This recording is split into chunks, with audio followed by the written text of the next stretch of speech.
Our journey into the world begins with a brain that is a masterpiece of potential, a complex network of neurons waiting for the world to shape it. A newborn's brain is remarkably unfinished, a bustling construction site where connections form at an astonishing rate.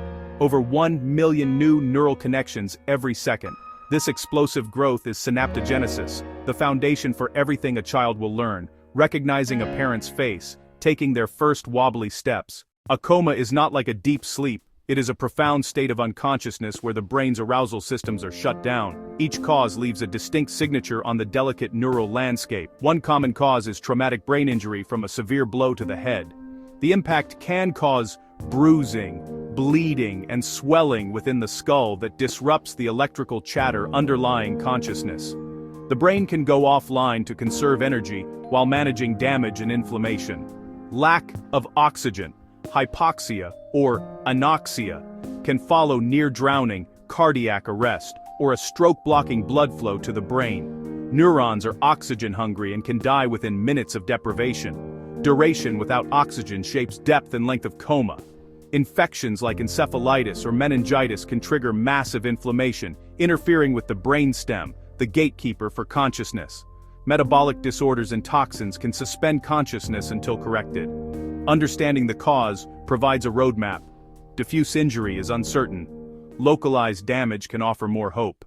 Our memory is not a single entity, it's a set of systems working in concert. Short-term holds small amounts for seconds, like a number you are about to dial. Long-term divides into episodic, semantic, and procedural memory. Episodic, the what, where, and when of your life. Semantic, general knowledge. Procedural, how-to skills stored deep in motor systems. During a long coma, these systems are affected differently. Memories formed before the injury are often preserved, locked in established circuits, but the hippocampus, the record button for new experiences, switches off. The years become a blank chapter. Waking brings a jarring disconnect between inner self and present reality. Dr. Layla Rahimi. Think of the hippocampus as the brain's record button. Learning new information can be hard. Encoding machinery may be rusty or damaged, yet procedural skills often return with surprising ease, an encouraging start for rehab. Language is among our most complex skills, and its development is time-sensitive. Early years prime the brain for patterns, grammar, and vocabulary through interaction. We learn by talking with others, reading faces, and following the unwritten rules. In a prolonged coma, that stream ceases. A child who sleeps from 7 to 17 may speak like a second grader. Fundamentals remain, but advanced vocabulary, irony, and cultural references lag. Teen social life is fast and nuanced.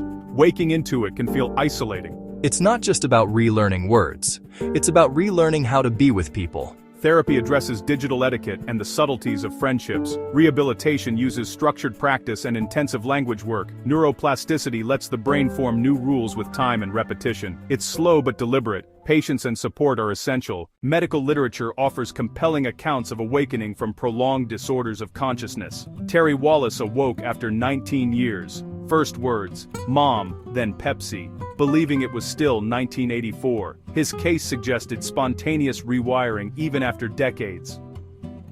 Martin Pistorius. Mind reawakened while body stayed unresponsive, later communicating via assistive tech.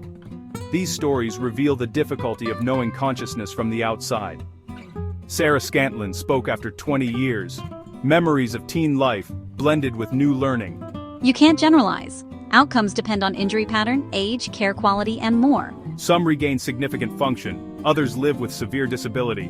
Behind every chart is a human story, pushing what we believe the brain can do. Recovery is rarely a simple return, more often a mosaic of past and present reshaped by resilience. The most hopeful concept in neuroscience is neuroplasticity, the brain's capacity to reorganize. It's how we learn anything, from a language to a new perspective. For coma survivors, plasticity underpins recovery. The brain is dynamic, capable of detours around damage. Rehabilitation guides that rebuilding.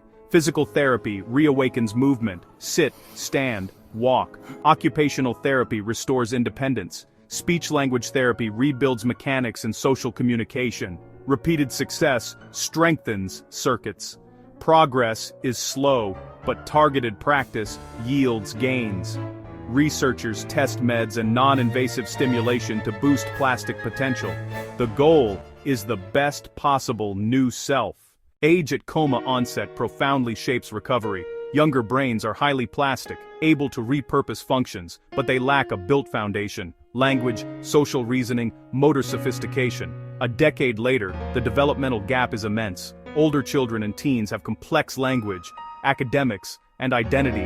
Established networks may better survive dormancy. Recovery has a stronger base, but the psychological shock of a lost adolescence is profound. With young children, build fundamentals. With teens, reintegration and identity. There is no single best age. Recovery is customized across therapy and emotional support. Waking is the beginning of a difficult journey, often more human than medical. A stranger in one's own life, families move from joy to the daunting work of rebuilding. Celebrate the smallest steps: a word, a memory, a meal. The most important thing we did was just be there. Connection and routine become anchors. New imaging shows which networks remain and which can be targeted. Non-invasive stimulation and medications aim to awaken circuits. In rare cases, deep brain stimulation has improved consciousness. Regenerative medicine moves from fiction to trials. Is the mind a child or an adult? Often, a complex, beautiful mosaic of both, guided by science and compassion.